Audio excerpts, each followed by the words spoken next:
Hey, how you doing? Justin here. Today I have got a fantastic exercise for you. Like, this is an absolute diamond of an exercise, and it's relatively simple. It's actually pretty easy to practice. You probably don't need to be doing more than like 5 minutes a day. It's not very technical, but it develops the most important thing that we've got on the guitar, which is our ability to express ourselves. Particularly, it's working on the relationship between your ear and your hand. This is a really big deal. Now, often I give this to private students when they come in and they play me some songs, or we have a little jam and stuff, and I want to see how their ears do, and I ask them to put their first finger on the 5th fret of the 3rd string, and I ask them to play Happy Birthday. Right? Everybody knows how to play Happy Birthday, right? We all sing it all the time, loads of times over our lifetime. We definitely know kind of what it sounds like in our heads, right? It's there. The sound of it is there.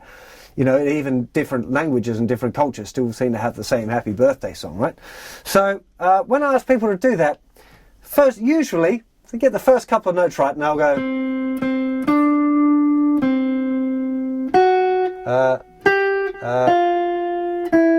So it'll start all right and then goes a little bit wonky, particularly around that little bit. That's the bit that usually kind of goes the most wrong.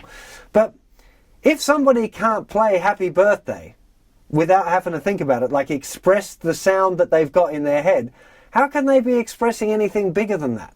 For all of the complicated stuff they might be able to do and make their fingers move really fast, if you can't express a simple melody, then there's something not quite going right.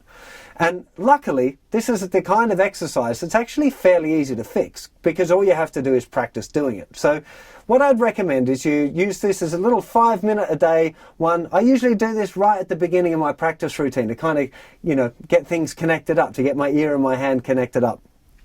So all you need is a melody that you know really well. Happy Birthday is an obvious place to start, but you could be doing, I don't know, Old Lang Syne, or you could be doing Amazing Grace, or your favourite, I don't know, TV show, Neighbours theme tune, or whatever. So, but it's got to be something that you really know, that you really, it's properly in your head, you know, and you're 100% certain that you know what it should sound like, you know, and then try it. That's the exercise. It's not more difficult than that. Really good thing to do. Now, I started off there with the first finger on the 5th fret of the 3rd string on the note C. It's kind of in C major. If people have been playing scales a bit, then maybe their fingers will fall into the right place. But one of the things that you want to be doing is changing that and just putting your first finger on the 11th fret of the 5th string with your little finger, and then playing Happy Birthday again off that and trying to stay in that one position. You know, try not to jump around too much. Force yourself to be playing kind of physically up and down, you know, not up and down the strings, but physically up and down, you know, staying in the same area of the neck, because it'll make you think about, you know, the relationships between the strings, which is often an area that people are a little weak in, including me. So you can start off with just tunes that you know. If you get quite good at this, it can be quite a fun thing to be doing solos and stuff as well. One of the things that I quite like doing is trying to play really melodic solos, like Miles Davis solos from So What, or Guns N' Roses' Sweet Child of Mine would be a nice one, you know, those intro melody solos. But trying to just play them, because I really know how they go in my head. So trying to find them on the instrument is just a fun exercise, you know. And what you'll find really incredible is that it works, you know. It's very frustrating when you start off and you can't do it, and you realise how weak the connection is between your ear and your hand. You know, that can be pretty... For me, it was a bit of a slap in the face, because I could do all sorts of stuff I've been playing for years and years, but really you know, I couldn't believe how hopeless I was at doing that, you know, and I was in awe of the, you know, jazz musicians and stuff I'd see that would start quoting, you know, different songs in their solo in another song, you know, that kind of thing, because they could just hear it and they could just pop it out, you know, and it's a great skill, you know, and I'm not perfect at it yet, but I'm definitely considerably better than I was 10 years ago, and I find it really satisfying. It's a really fun exercise, you know. So you could do I'd quite often do jazz standard melodies as well. That's a really good one for my ears.